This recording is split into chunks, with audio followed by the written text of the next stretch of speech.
salam kenal semuanya. Nama saya Zakaria Pamujaminullah, biasanya dipanggil dengan Zaki.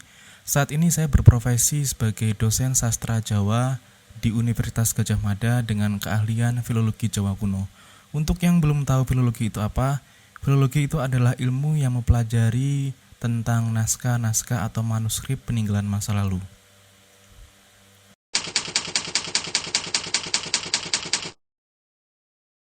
Perjalanan akademis saya dimulai pada tahun 2010.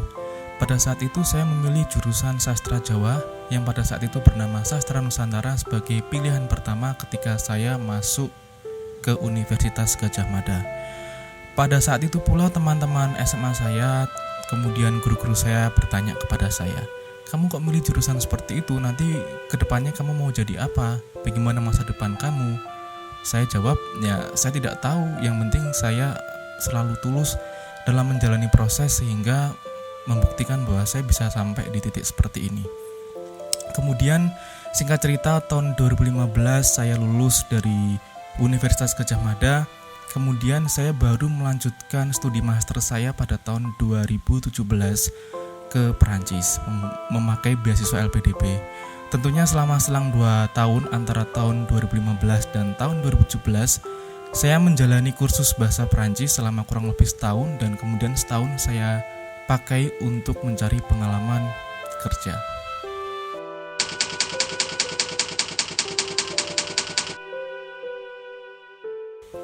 Ya, mengapa saya memilih Perancis sebagai negara tujuan studi saya dan mengapa saya memilih LPDP sebagai beasiswa yang saya pakai untuk membiayai saya selama studi di sana?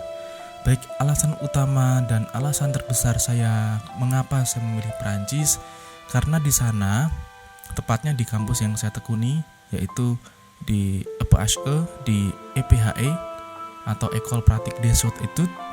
Di sana terdapat 2 orang profesor atau 2 orang guru, 1 doktor, 1 profesor yang menguasai Jawa kuno. Mereka sudah di Indonesia selama bertahun-tahun dan menekuni teks-teks Jawa kuno, baik itu dari yang berupa naskah dan yang berupa prasasti, sehingga saya yakin untuk memilih Perancis sebagai negara tujuan saya. Karena kita tahu bahwa studi Jawa di Leiden itu sudah tidak ada dan sekarang dipersempit menjadi mata kuliah saja di bawah jurusan atau program yang disebut Southeast Asian Studies atau studi tentang Asia Tenggara.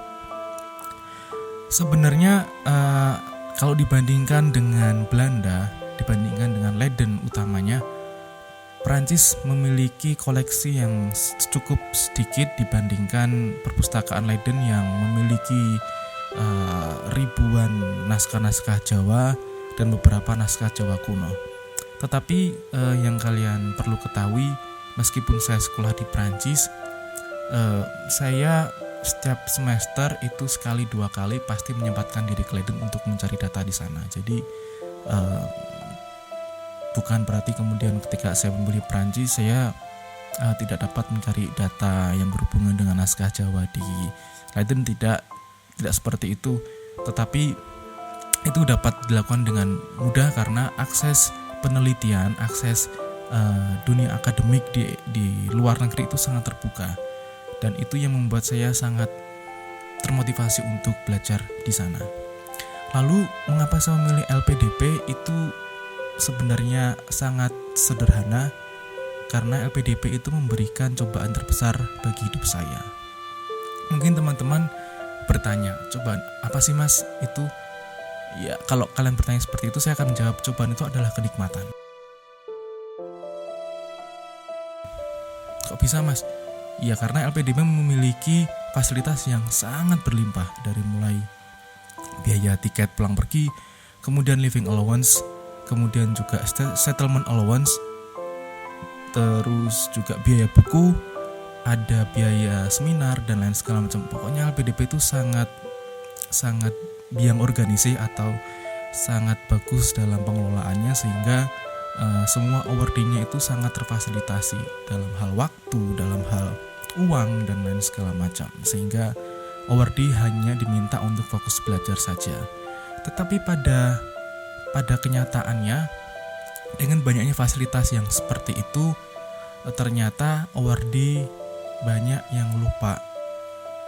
Kita tahu bahwa ketika orang dicoba dengan kesusahan, itu pasti ingat dengan Tuhannya, ingat dengan keluarganya, dan ingat dengan negaranya, ingat dengan Indonesia. Tetapi ketika kita diberi kenikmatan, ternyata semua orang itu bisa dikatakan ada kecenderungan untuk lupa. Bahkan untuk awardee LPDP sendiri yang mereka sudah selesai melaksanakan studi, mereka banyak yang tidak mau pulang ya, karena ternyata di Eropa itu banyak fasilitas yang tidak ditemui di Indonesia. Ya itu betul, tapi ketika kamu ingin kerja di luar negeri, jangan sekali-kali pilih LPDP, karena LPDP itu prinsip utamanya adalah pengabdian. Kalau kamu tidak ingin mengabdi ke negara Indonesia, ya jangan pilih LPDP. Bahkan ada beasiswa di luar negeri pun yang bukan dari Indonesia itu juga mewajibkan kita pulang kok, misalnya Chevening. Jadi teman-teman yang ingin mendaftar LPDP itu tolong pulanglah. Sebelum mendaftar LPDP, tentukan dulu tujuanmu. Kamu ingin di Indonesia atau ingin di luar negeri, seperti itu.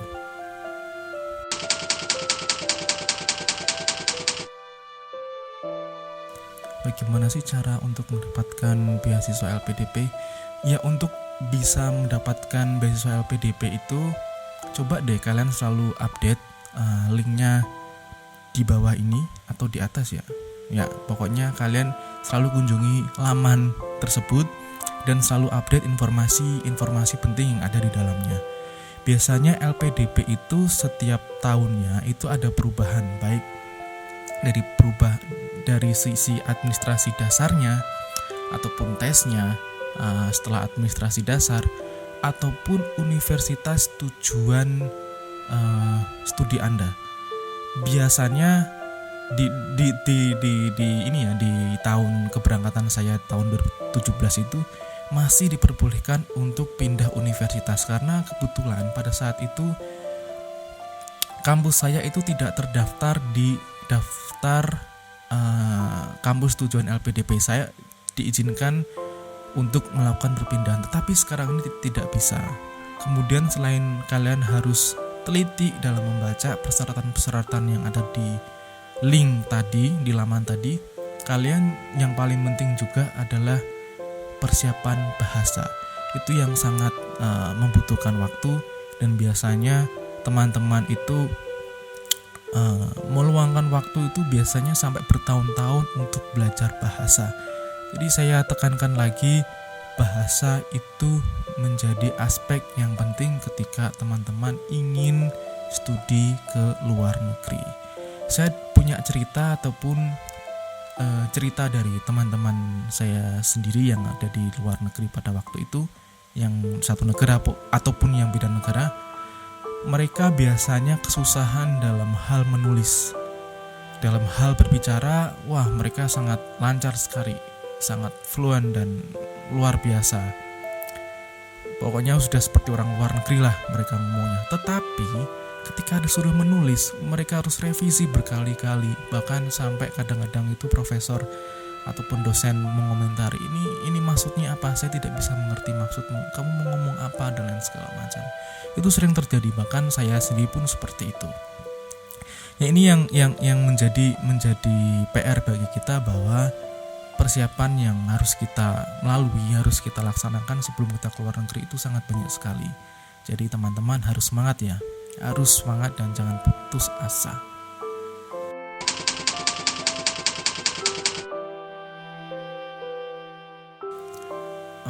Kalau kita membicarakan tentang kultur akademis di Prancis, itu tentu sangat berbeda dengan yang ada di Indonesia, karena saya dulu pernah ikut kelas S1 di kampus lain di Sorbonne 3. Itu saya sit in di mata kuliah yang berhubungan dengan bahasa Sanskerta, mata kuliah Kawya, kemudian sejarah India dan lain segala macam. Di situ saya menemui teman-teman kuliah saya itu ada 3 orang kalau nggak salah, dari kurang lebih 10 sampai 12 orang yang usianya sudah lanjut, mereka sudah pensiun ternyata. Dan juga ada teman-teman saya yang masih muda, ternyata mereka kuliahnya lebih dari 1. Jadi mereka sedang S2 di kampus sana, tetapi sedang menempuh S1 di kampus ini. Jadi kalau saya tanya mengapa kamu kuliah di 2 tempat, katanya untuk memperdalam ilmu. Jadi Prancis sangat membebaskan warganya untuk, atau semua orang untuk belajar dan memilih jurusan apa yang mereka butuhkan. Jadi tidak dibatasi di Indonesia. Kalau di sini kan kita S1 dibatasi dengan umur, dibatasi dengan misalnya kalau kita mau S2 apa gitu harus S1-nya apa dulu dan segala macam. Dan banyak orang-orang misalnya di umur saya yang di umur hampir mendekati 30 itu sangat sulit untuk daftar S1 di kampus negeri. Kalau di kampus swasta sangat bisa, tapi di kampus negeri saya pikir tidak bisa ya, saya pikir. Tapi di Prancis itu bisa loh. Bahkan yang udah pensiun dan mereka ingin mengisi waktu luang mereka dalam belajar itu mereka bisa untuk seperti itu. Tapi di Indonesia tidak bisa. Nah itu yang harus kita contoh, bahwa etos belajar mereka itu sangat tinggi. Jadi orang-orang Prancis itu mereka ketika semester mulai, ketika perkuliahan mulai, mereka semangat untuk belajar, semangat untuk studi. Mereka ke perpus, mereka di rumah belajar sampai jam 1 dan lain segala macam, dan mengurangi aktivitas-aktivitas yang tidak penting. Sampai orang Prancis sendiri yang anak-anak muda seumuran kita, ya saya pikir saya masih muda, itu mereka tuh gaptek dengan teknologi. Ketika melihat followers Instagram saya yang beratus-ratus itu, bagi mereka, kamu tuh artis Instagram ya? Enggak.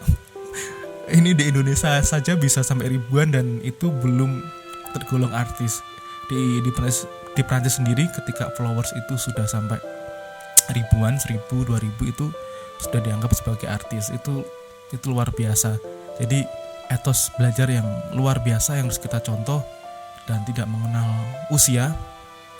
Juga ketika waktunya liburan, waktunya mereka refreshing, mereka luangkan waktu benar-benar untuk liburan. Jadi mereka tidak ada buku, tidak ada komputer. Jadi memang benar-benar waktunya dipakai untuk liburan. Jadi mereka belajar ya belajar, liburan ya liburan, kerja ya kerja.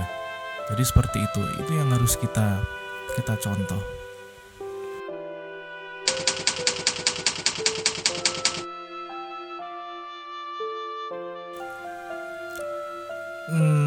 Ya kalau kita kuliah di luar negeri itu bahasa pasti menjadi kendala utama ya.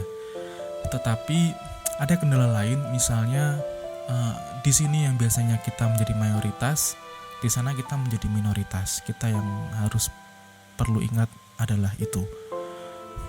Di sana karena 4 musim kita harus menyesuaikan dengan cuaca. Ketika saya pertama kali tiba di Prancis pada bulan November itu, saya masih ingat betul, saya tuh sakit flu dan itu sangat berat sekali. Bahkan saya untuk jalan saja tidak bisa karena saking pusingnya kepala dan badan tuh lemas sekali. Tapi itu bukan corona ya, itu November 2017.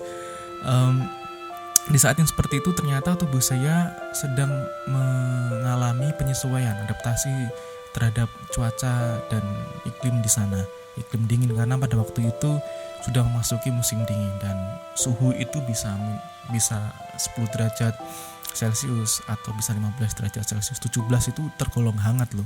17 Celcius itu hangat di sana pada musim dingin. Terus selain cuaca, karena cuaca itu mengubah waktu, itu juga kalian harus wajib hukumnya ketika di sana itu melihat meteo, melihat di HP kalian, di aplikasi weather, di aplikasi cuaca itu setiap hari kalian harus update, harus selalu lihat apakah cuacanya hangat, apa cuacanya dingin, saatnya pergi atau enggak, saatnya belanja atau enggak, itu ditentukan oleh cuaca loh. Jadi kalian harus selalu update tentang hal itu. Dan karena cuaca itu juga menentukan waktu, itu yang paling sulit adalah penyesuaian jam sholat, jam ibadah. Kalau musim dingin itu enak sekali karena jamnya sangat pendek. Itu kita tuh baru subuh tuh sekitar pukul 7, kadang-kadang bisa setengah 8. Karena terangnya itu jam 9 tuh baru terang, itu musim dingin. Dan nanti maghribnya sama seperti di kita, itu jam setengah 6, jam 6 itu sudah maghrib. Tetapi yang sangat luar biasa itu adalah ketika musim panas, sudah sangat panas, panasnya kering, gak seperti di Indonesia yang panasnya lembab. Di sana ketika panas itu kulit kita itu bisa sangat tersengat dan itu sangat perih sekali. Jadi kita harus benar-benar bawa krim kulit, krim bibir supaya kita tuh tidak mati kekeringan di sana. Dan untuk waktu sholat untuk musim panas itu jam 10. Bayangin jam 10. Jadi itu ada matahari dari jam 5, bukan jam setengah 6 lah. Setengah 6 sampai jam 10, kadang-kadang sampai jam setengah 11. Itu matahari masih ada. Dan kalau kita menjalankan puasa pada musim panas, itu yang sangat luar biasa, sulit sekali. 17 jam kita puasa. Membicarakan pesan ya, pesan itu cukup sulit sebenarnya ketika saya harus membicarakan pesan karena saya bukan motivator di sini. Pesan saya sebenarnya satu sih, ketika kamu ingin keluar negeri untuk belajar, ya belajarlah yang sungguh-sungguh. Ketika kamu pulang ke Indonesia, ciptakanlah segala hal yang baru yang dapat bermanfaat bagi Indonesia dan bagi orang-orang di Indonesia. Jangan kemudian kamu pulang ke Indonesia dan menuntut, wah ini kan saya lulusan luar negeri, saya harus dapat gaji yang lebih besar daripada teman-teman yang lain yang lulusannya hanya di Indonesia. Jangan berpikiran seperti itu. Kalau kalian memang menganggap kalian itu lulusan luar negeri dan award di LPDP pula, kalian harus bisa kreatif. Kalian harus bisa menunjukkan bahwa kalian mampu bermanfaat bagi semua orang. Saya pikir sekarang ini sudah banyak kok yang bisa keluar negeri, dan jangan membuat diri kalian itu spesial ya. Jangan menganggap diri kalian itu spesial. Yang jelas di sini yang paling susah adalah masalah kita dari dulu dan sampai saat ini belum terpecahkan. Itu adalah kita tuh susah untuk bersatunya. Orang itu sering ngeritik sana, ngeritik sini, ya kan? Mereka hanya berani ngeritik di media sosial, tapi nggak ada aksinya. Buktikan bahwa kalian tuh punya aksi. Dan studi di luar negeri itu untuk memfasilitasi kalian untuk bisa menjadi pribadi yang lebih tangguh dalam membangun Indonesia. Itu pesan dari saya. Sekian informasi dari saya, semoga bermanfaat bagi teman-teman semuanya. Jika ada pertanyaan bisa hubungi saya secara pribadi atau hubungi Mas Ferdi. Dan pesan saya yang terakhir, semoga kita diberi kesehatan di tengah wabah virus COVID-19 ini. Tetap menjadi pribadi yang kreatif, tetapi selalu bersahaja.